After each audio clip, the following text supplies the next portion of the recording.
Hello students, कैसे हैं। जैसा कि हम लोग मैग्नेटिज्म पढ़ रहे थे, तो मैग्नेटिज्म में अब तक हम लोगों ने क्या पढ़ा? Basic magnetic field, first experiment, bio-Savart's law और एप्लीकेशन ऑफ बायो-सेवर्ट लॉ। तो जिसमें हम लोगों ने दो चीज़ें पढ़ी। पहली क्या पढ़ी? वायर के लिए निकाला, दूसरा सर्कल के लिए निकाला। आज हम लोग कुछ बेसिक फॉर्मूले पढ़ेंगे, जो न्यूमेरिकल्स में यूज होते हैं। और आज की क्लास नीट के लिए, आईआईटी के लिए बहुत ही इंपॉर्टेंट क्लास है। आज की क्लास बहुत ही छोटी क्लास होगी, लेकिन बहुत ही इंपॉर्टेंट। केवल बेसिक फॉर्मूले हम लोग डिस्कस करेंगे जो जो न्यूमेरिकल्स में यूज होते हैं। तो आज हमें पढ़ना है, हेडिंग डालिए सबसे पहले, मैग्नेटिक फील्ड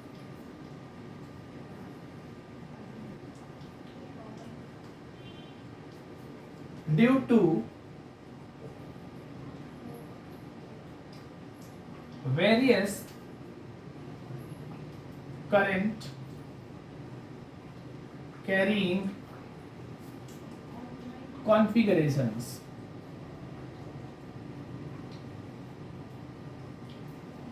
हेडिंग आ गई आपके पास। अलग अलग तरीके की शेप्स होंगी, सर्कुलर भी हो सकती है, वायर की भी शेप हो सकती है, दो वायर हो सकते हैं। उनमें छोटे छोटे पॉइंट्स की हमें ये बताना पड़ेगा कि मैग्नेटिक फील्ड किस तरीके से निकलती है। तो बेटा सबसे पहले हेडिंग डाल लीजिए,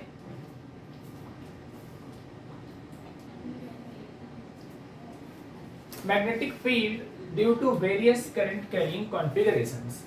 अलग अलग हम डायग्राम बनाएंगे और उनके हम लोग मैग्नेटिक फील्ड निकालेंगे। तो बिना टाइम वेस्ट करते हुए सबसे पहला पढ़ते हैं, the magnetic field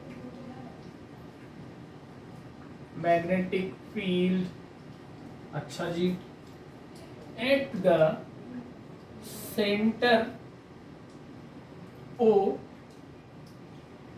of the circular arc of radius r lying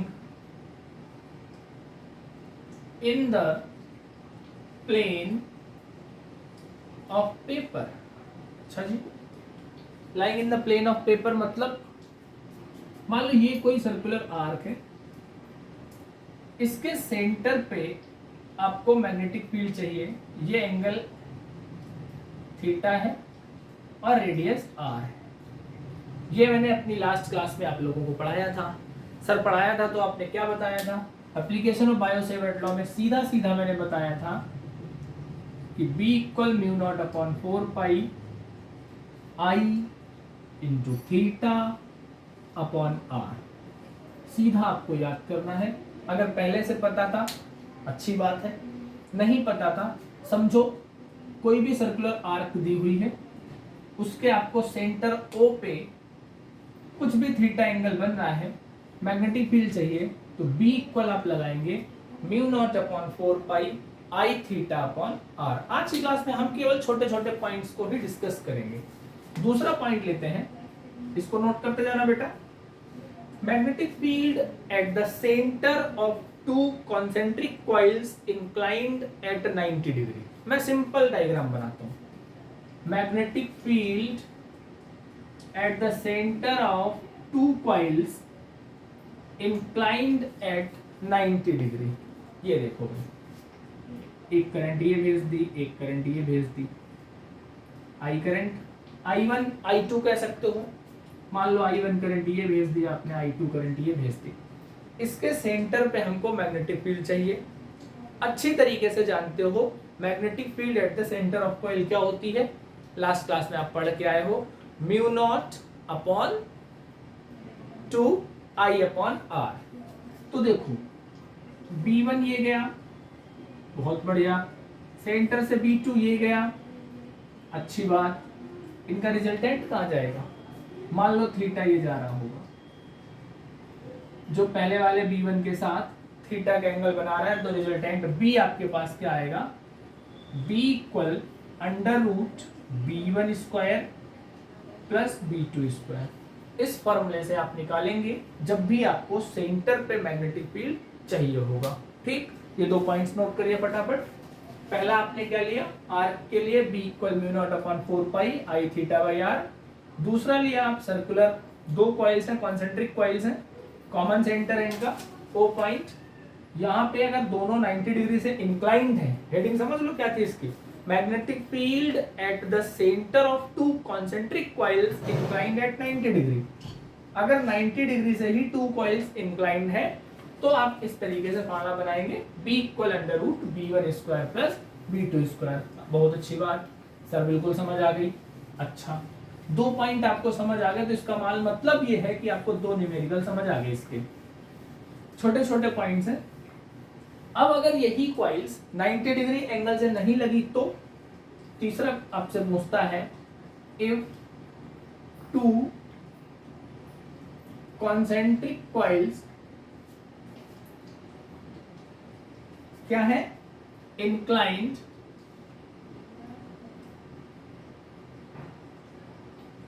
eight an angle theta. अगर थीटा से जुड़ी है, मान लो एक कॉइल ये है और दूसरी कॉइल ये है, इस तरीके से इस बार घुमा दिया कि सर चलो घुमाने की बात करते हैं, तो घूम के आते हैं। ये I1 ये I2, ये 2 करंट चलो ऐसे घूम रही हैं, ये इसकी एक्सिस है, ये इसकी एक्सिस है, थीटा से इसने 90 थीटा डिग्री का एंगल इसके सेंटर पे बना हुआ है। कॉइल्स आप अच्छे तरीके से देख लो। ऐसी सिचुएशन जब भी आती थी आप क्या करते थे, ये मान लो पहले वाली के लिए B1 आ गया, दूसरे वाले के लिए B2 चला गया, कुछ भी एंगल होगा क्योंकि वो थीटा था तो ये भी थीटा होगा। B इक्वल क्या लगाते थे, कॉमन फार्मूला आप यूज करिए, B1 square plus B2 square plus 2B1 B2 cos theta. क्या है ये कुछ नहीं है, ये बेटा सिंपल पैरेललोग्राम लॉ है। आपको ऐसी कॉन्सेप्ट को पैरेललोग्राम लॉ से सॉल्व करना पड़ेगा। अभी तक आपने 3 डायग्राम समझ लिए। पहला डायग्राम आपने क्या समझा, आर्क के लिए चाहिए था। दूसरे वाले में आपको क्या करना था, 90 डिग्री पे 2 कॉइल्स थी, कॉमन सेंटर O पे, इसमें इनका कुछ ना कुछ थीटा गिवन है, तो थीटा गिवन है तो आपने ये कॉन्सेप्ट यूज कर लिया। ठीक, अच्छा, बहुत अच्छी बात सर, बिल्कुल समझ आ गई। 4th पॉइंट हम डिस्कस करेंगे। 3 पॉइंट आपको समझ आ गए। 4th पॉइंट कहता है द मैग्नेटिक फील्ड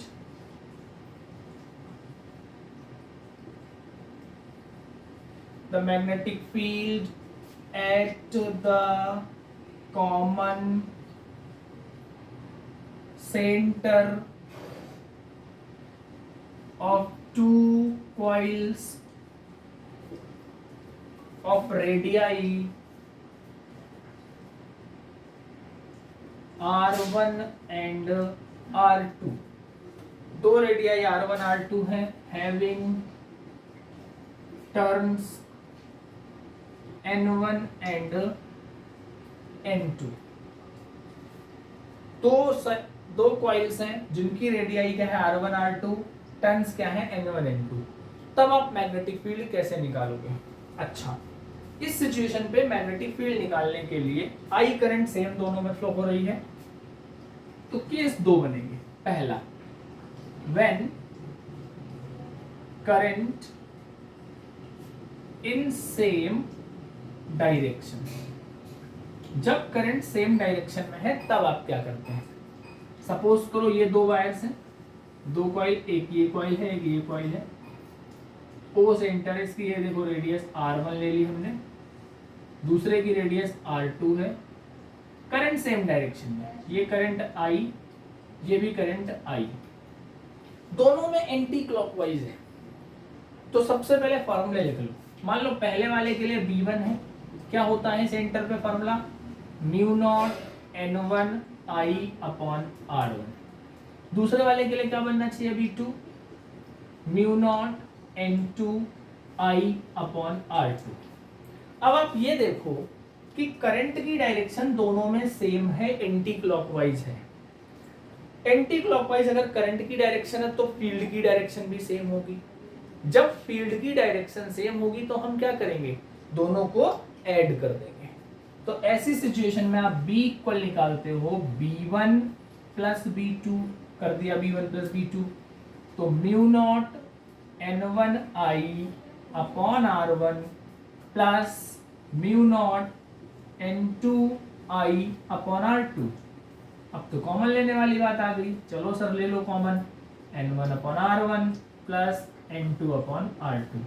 ये इस सिचुएशन का B होता है जब दोनों कॉइल्स में करंट सेम डायरेक्शन में फ्लो हो रही होती है। केस 2 बनाते हैं, इसको नोट करो बेटा फटाफट। दोनों क्या किया आपने, प्लस कर दिए, काम हो गया। अब मैं आपसे कहूं कि बेटा इन दोनों में करंट अपोजिट डायरेक्शन में आती है, इसी में मैं इसको एलिमिनेट करता हूं। सेम को मैंने कर दिया अपोजिट, क्या कर दिया, अपोजिट कर दिया। देखो यही लिख रहा हूं, अगर मैंने इसको अपोजिट कर दिया तो इस पे क्या हो गया, दूसरे को दूसरी डायरेक्शन में ले लो, ऐसे ले लिया, अपोजिट आ गई। देखो B1 और B2 तो बिल्कुल सेम होंगे भाई, इससे कोई मतलब नहीं है। Mu naught N1I upon R1, mu naught N2I upon R2। तो B इक्वल हमारे पास क्या बनेगा, B1 minus B2।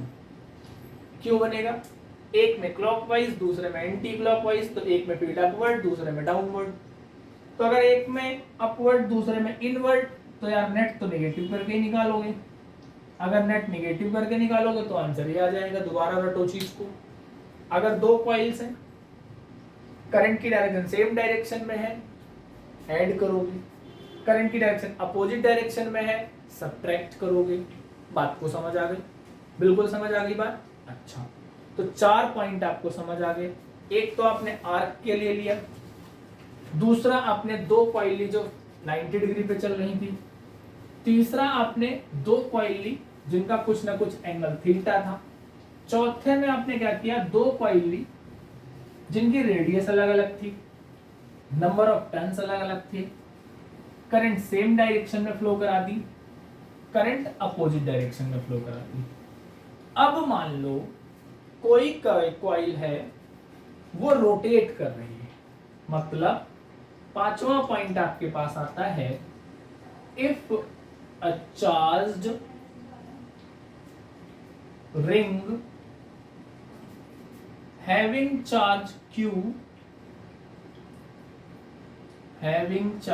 q of radius r rotates with a frequency nu। Concept समझो, एक चार्ज रिंग है जिसका चार्ज q है, रेडियस r है, वो फ्रीक्वेंसी न्यू फ्रीक्वेंसी से रोटेट कर रही है। रोटेट कर रही है, देखो करंट नहीं गिवन, हमारा मेन टारगेट होना चाहिए यहाँ पे करंट निकालने का। तो करंट क्या होता है, I equal Q by T होता है, और 1/t क्या होता है, न्यू। तो मैं यहाँ पे Q इंटू न्यू फॉर्मूला लिख सकता हूँ, जिन बच्चों को ना पता हो ये चीज नोट कर सकते हैं। करंट की जगह चार्ज इंटू फ्रीक्वेंसी लिख सकते हो, क्यों, चार्ज अपॉन टाइम पीरियड लिया, 1 अपॉन टाइम क्या होता है, फ्रीक्वेंसी होता है। तो करंट इक्वल आ गई Q इंटू न्यू। तो फील्ड B इक्वल क्या होता है रिंग के लिए, mu naught I upon 2R, I की वैल्यू Q इंटू न्यू रख दो, तो mu naught 2R into Q into new. ये फॉर्मूला आपके मैग्नेटिक फील्ड का आ जाता है।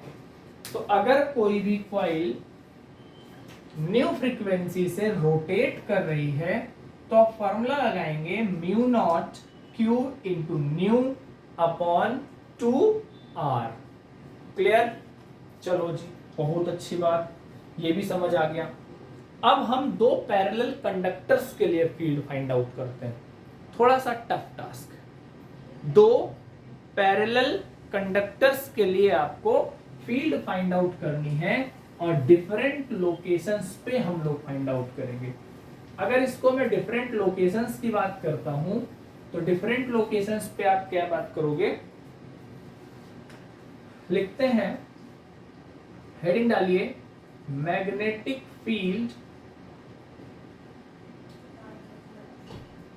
Due to two parallel very thin linear conductors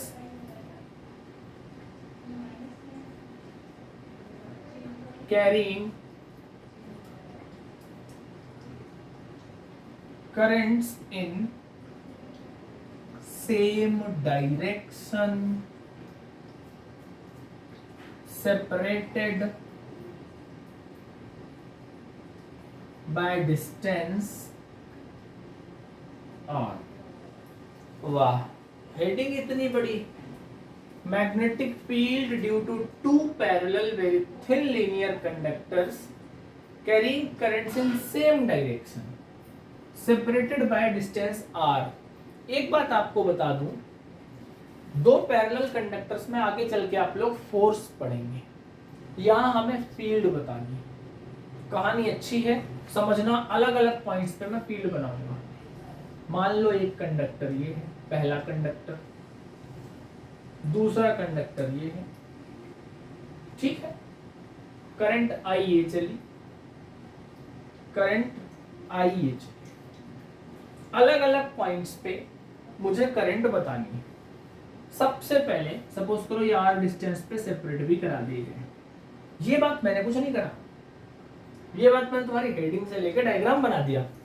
भाई हेडिंग से डायग्राम तो यही बनेगा ना कि दो कंडक्टर एक और दो ले लिए, करंट को सेम डायरेक्शन में लगा दिया, डिस्टेंस वाला हमारा क्या जा रहा है।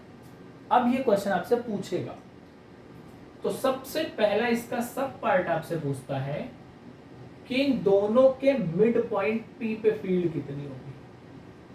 मतलब ये r/2, ये r/2। करंट अगर सेम डायरेक्शन में है, बात को समझने की कोशिश करना। इसकी वजह से फील्ड कैसे बनी भाई, जूम। इसकी वजह से, इसके इन्फ्लुएंस की वजह से अपोज कर जाएगी। तो एट P आपको नेट फील्ड क्या मिली, म्यू नॉट। वायर के लिए क्या होता है आर डिस्टेंस पे, mu not I upon 2πr। तो mu naught upon I, mu not I upon 2πr/2 पहले वाले के लिए करंट, क्योंकि इससे दूसरे वाले को अपोज मिलेगा तो minus mu not I upon 2πr/2। Ripple करेंगे, रिपल करेंगे तो मैंने काट दिया, आंसर कितना आ गया, 0। पहला कॉन्सेप्ट समझो। अगर दो वायर्स हैं, बीचों बीच चाहिए जब करंट सेम डायरेक्शन पे जा रही थी, तो एक की वजह से फील्ड नीचे आएगी, एक की वजह से फील्ड ऊपर जाएगी। इस पॉइंट को तो यही मिलेगा ना, देखो यहाँ क्रॉस और दूसरे की वजह से यहाँ डॉट। अरे यार नहीं आ रहा समझ, सर दोबारा समझा दो, बोल दो ना कि दोबारा समझा दो। देखो यहाँ मैंने अपना अंगूठा रखा, लॉ लगाया, दूसरे हाथ क्रॉस बन गया। यहाँ पे मैंने क्या किया, अंगूठा लगाया, हाथ घुसते हुए बाहर की तरफ निकला, तो इसकी वजह से ये अंदर जा रहा था, इसकी वजह से बाहर आ रहा है। तो इस पॉइंट पे फील्ड की दो अलग अलग डायरेक्शन नहीं हो गई। दो अगर अलग अलग डायरेक्शन हो गई तो फील्ड प्लस होगी माइनस होगी, सर माइनस होगी, कर दिया माइनस। अच्छा, दूसरा पॉइंट आपसे पूछता है एट Q, ये Q, at Q which is x distance from first conductor।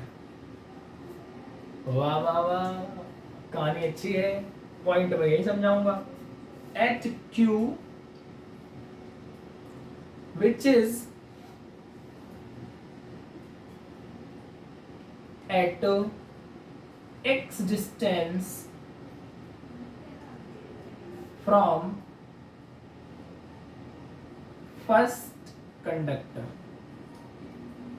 चलो जी चेक करते हैं। पहले वाले की वजह से फील्ड क्या बनेगी, पहले वाले की बनेगी mu not I upon 2πx। Sir बिल्कुल सही बात आपने बता दी। दूसरे वाले की वजह से क्या बनेगी, B2 equal mu not I upon 2πr+x।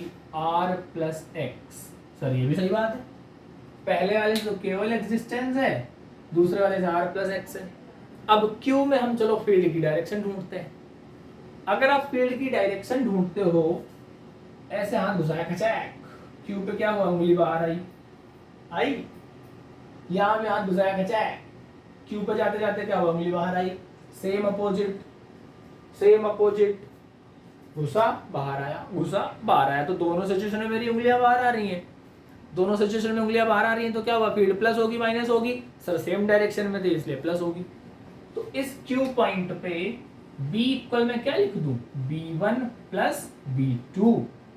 तो अगर B1 प्लस B2 लिखता हूं तो mu naught I upon 2 pi common लेके 1 upon x plus 1 upon r plus x, that's it. दोनों पॉइंट समझ आ गए। ऐसे इसके बाहर करोगे तब भी यही सिचुएशन मिलेगी। सेम डायरेक्शन के आपने दोनों केसेस पढ़ लिए। अब तीसरा केस पढ़ते हैं। तीसरा केस ये पढ़ते हैं कि मान लो क्यू यहां होता, x distance apart from first conductor, तो दूसरे से r minus x distance apart होता नहीं होता, बिल्कुल हो जाता सर। ये चीज दोनों के अंदर क्या आता, दोनों के अंदर अगर मैं आता तो मैं लिखता हूं पॉइंट Q या at Q which is at x distance from first conductor and r minus x distance from second conductor। अरे सर क्या लिख दिया आपने, ठीक है, इसी फॉर्मूले में मैं कहानी खत्म कर दूंगा। इस Q पॉइंट पे देखो आप डायरेक्शन लगाओ, पहले वाले से तो अंदर घुस रही है, दूसरे वाले से बाहर आ रही है। अंदर क्या हो रहा है, एक प्लस दे रहा है, दूसरा माइनस दे रहा है, तो मैं सीधा लिखूंगा B इक्वल, फॉर्मूला बताना, mu naught I upon 2 pi 1 upon x minus 1 upon r minus x लिख सकता हूं। बोलो भाई, बिल्कुल सत्य वचन सर ने बोल दिया। दूसरे से तो r माइनस एक्स ही आया, ये जो मैंने x लिखा है ये r माइनस एक्स ही तो होगा। तो मैंने देखो मिड पॉइंट पे निकाल लिया, Q बाहर निकाल दिया, Q अंदर निकाल दिया, तो सारी सिचुएशन आपने लीनियर कंडक्टर की फाइंड आउट कर ली। अच्छा लगा, मजा आया, बहुत अच्छा था। अब सर क्या होता अगर अपोजिट डायरेक्शन में हो जाते, मान लो अपोजिट डायरेक्शन में हो जाते, तो मैं इसको नोट कर लो बेटा, बढ़िया बात है ये, अच्छी चीज है ये, मस्त। चलिए दूसरा पॉइंट लेते हैं, इसी को आगे कंटिन्यू करते हैं।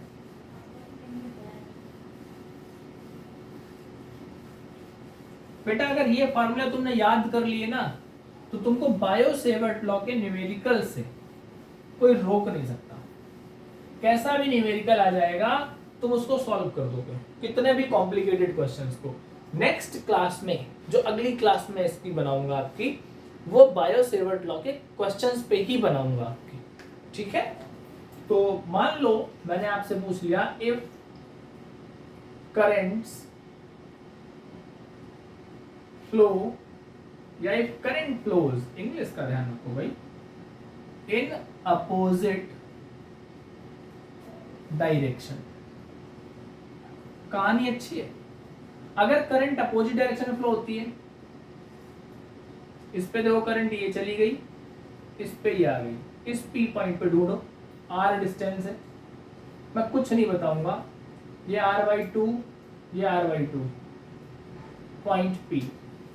आओ भाई आओ कभी हवेली पे है, आजकल तो लोग गुफा पे जाते हैं। एक दिन कह रहा था सर आप तो बड़े हैवी ड्राइवर हो रहे हो, अब मुझे पता ही नहीं चला यार, मैंने नई कार चलानी सीखी, मुझे लगा शायद किसी ने कह दिया होगा ऐसी, फिर मैंने देखा अरे आजकल तो बड़ा चल रहा है भाई हैवी ड्राइवर। आओ यहाँ पे थोड़ा सा स्लो ड्राइविंग करते हैं। करंट ऊपर जा रही थी, हाथ लगाया, इनवर्ट, करंट नीचे आ रही थी, हाथ लगाया इनवर्ट, अरे यार, तो देखो B1 भी इधर ही आया और B2 भी इधर ही आया, तो दोनों कहाँ गए, नीचे की तरफ गए। प्लस होंगे माइनस होंगे, प्लस होंगे माइनस होंगे बेटा, प्लस होंगे क्योंकि सेम डायरेक्शन। तो B इक्वल क्या आ गया, mu not I upon 2 pi R/2 plus, और क्या आएगा बोलो, mu not I upon 2 pi R/2, 2 2 2 2 2 mu not I upon pi R। मजे ले लो थोड़ा सा इसके साथ, म्यू नॉट अपॉन 4 पाई लिखो तो 4 दूनी 8 लिख दोगे, 8 आई अपॉन R, खत्म। ये कुछ आज इंपॉर्टेंट फॉर्मूले मैंने बताए, आपको नेक्स्ट क्लास में application of bio Savart law के न्यूमेरिकल्स करने हैं, ठीक है। थैंक यू बेटा, इसको नोट कर लो।